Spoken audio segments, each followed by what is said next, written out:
here on the avenue, I've gained knowledge of how to shoot and edit photos as well as video.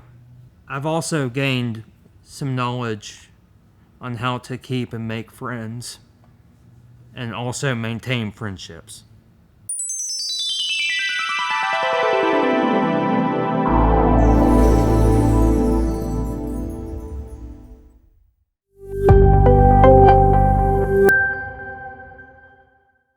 Hello and welcome to another day of On My Own. And today I'm here with two lovely people. So would you like to introduce yourselves? Yes, my name is Tamara Tuxon and we thank you for inviting us. And I'm the proud mom to Mackenzie, and I'll let Mackenzie introduce herself. My name is Mackenzie Tuxon. I have Rett syndrome, but I have decided Rett syndrome does not define me. I define Rett's. I was diagnosed with Rett syndrome in kindergarten. All right, so why don't you go into a little detail of what Rett syndrome is?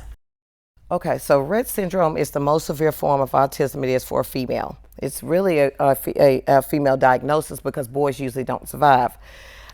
It's where your X chromosome goes bad. Girls have 2 X chromosomes, boys only have 1. That's why there are very few males that are able to live with the diagnosis, but there are some. Rett syndrome is you're not supposed to eat. You're not supposed to eat. You're supposed to be fed through a tube. You're supposed to be fed through a tube. You're not supposed to walk, talk. You're almost supposed to be like a quadriplegic. They have seizures, heart murmurs, and they also a lot of them don't have purposeful hand movements. Well, Mackenzie is fortunate enough. She does not have seizures. She did not have a heart murmur. She's able to eat regular food. She does have problems with her hand, but we've gone to therapy for the last 8 years, as she stated, so that we could get training. Like we had to start out with feeding herself, riding a bicycle, all of that. It's almost like you had a stroke and you have to start all over. Mackenzie was normal at first. Nothing was wrong. And by the time she got to kindergarten, she started becoming aggressive. She became very angry, crying, emotional, and she was losing her purposeful hand movements. So we went to Vanderbilt and got the diagnosis that she has Rett syndrome. And from there, we just took off and started speech therapy, occupational, and we just made up our mind we were not going to let Rett define us. We were not going to be Mackenzie with Rett syndrome. We were going to be Mackenzie that cheers, or Mackenzie that's an ambassador, or Mackenzie that's an advocate. We just made up our mind we weren't going to let it define us. Do we live with it? Yes, but we're not going to let it define us. I totally understand all of that, and when it comes to who exactly everyone is, it can be frustrating at first because nobody's perfect. Yeah, and the point of that is to accept who they are and communicate them very well. Okay, she wants to tell you a little bit about her activities too. Cool. I am a 4th-year varsity cheerleader, president of my senior class, advocate of the year for the state of Tennessee, and a student ambassador for the Nashville public school system. I will also graduate 7th in my senior class. And Mackenzie just graduated on Monday. Yeah, that's awesome, Mackenzie. Congratulations. Thank you. Yeah, how's it feel? How's it feel, Mackenzie? How's it feel? Just take your time. I am happy. She's happy about it.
Hello, Brad here, and welcome back to On My Own. Is your light out? Afraid of the dark? Well, we're about to make a change to it.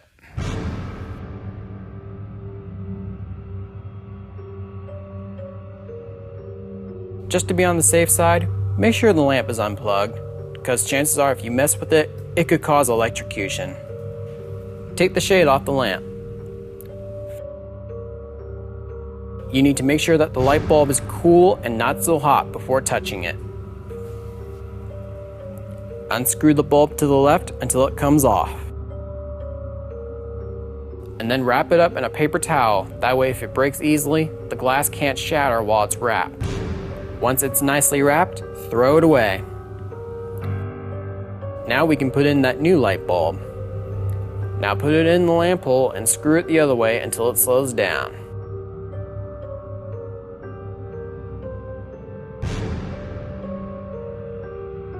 Then plug the cord back into the wall and turn on the lamp. Now that it works, don't forget to put the shade back on.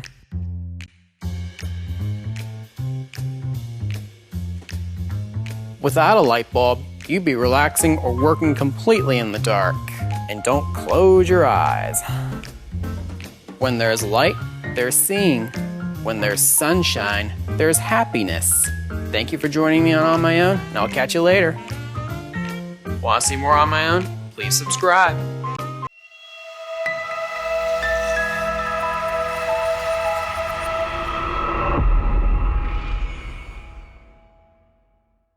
All right, take it, everyone's ready.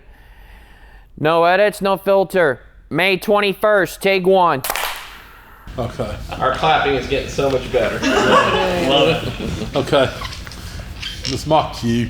Okay. Go Hey, ahead, Big John, what do we do on No Edits, buddy? Talk about autism, sports, movies, and political matters. Well, it's funny you mention movies, because we actually have someone from Hollywood on. Yeah. Why don't you introduce yourself? Sure, absolutely. My name is Brian Edwards. I want to say, first of all, thank you to Dieter and for everybody to have me today. I really appreciate it, guys. I'm enjoying this. I have been in the film and television industry for the better part of 18 years and have worked in both the TV side and the movie side, so as well as country music videos back in the day. So I've touched a little bit of everything. So We got a bunch of movie fanatics here, don't we? Yeah. Justin. SWAT, the show that I work on, the CBS primetime show, was actually, and I want to make sure I get this right, I believe it was the first scripted primetime show back. We were essentially the first ones in August. Yeah. ABC, NBC, and HBO, I know for a fact, were watching us to see if we could shoot safely during COVID. We were kind of the guinea pig. How did you do it safely? We had all of these COVID protocols that were, obviously they worked. We were essentially the first one to show in. We just wrapped up in April. We lost 0 days to COVID. There were like 9 other shows that started up, had to shut down, had to start up, had to shut down. Yeah. We shot the whole time through, and a big part of it was consistent testing, breaking out the crews into what they called pods. So you had an A pod, a B pod, and a C pod. Mm-hmm. A pods, which was what I was part of, were the only ones allowed to be around the cast with their mask off. So we're all wearing masks, we're all wearing face shields every day. If you're an A pod, you got tested 3 times a week, every week for 8 months. my nose hurt, yeah, because they had the stick. But by doing that, cleaning everything, we had a COVID safety officer who their job was to look at how we were shooting things on set and trying to make sure that 6 feet of distance. Like, okay, we can't have more than 25 people on set at any time. Because there's just too many people within 6 feet of each other for too long. So it was keeping people distant. It was trying to shoot in open areas as much as possible because ventilation is one of the keys to keep preventing COVID. So we just had just a list of protocols that CBS required for us to do. But then on top of that, we as a crew were trying to take care of each other too. I mean, we're sanitizing all the time. We're changing masks every 4 hours. We're, trying, if you and I were talking, we would talk, but we'd make sure we were at a distance of at least 6 feet. And We put fans. Anytime we had to shoot interior, we would have a fan or a big AC unit to keep the air circulating. I mean, it was very. TV is already difficult to make. It was extra difficult to do it with all the COVID protocols. But again, we were the first ones in, and we were able to shoot an entire season of TV in the middle of a global pandemic, and we were really proud of that. We honestly were. Our whole cast and crew was really proud of that.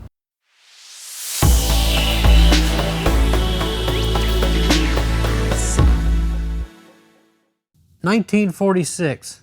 General Douglas MacArthur establishes the International Military Tribunal for the Far East to try what they call Japanese war criminals. This came after the Allies vaporized 2 Japanese cities.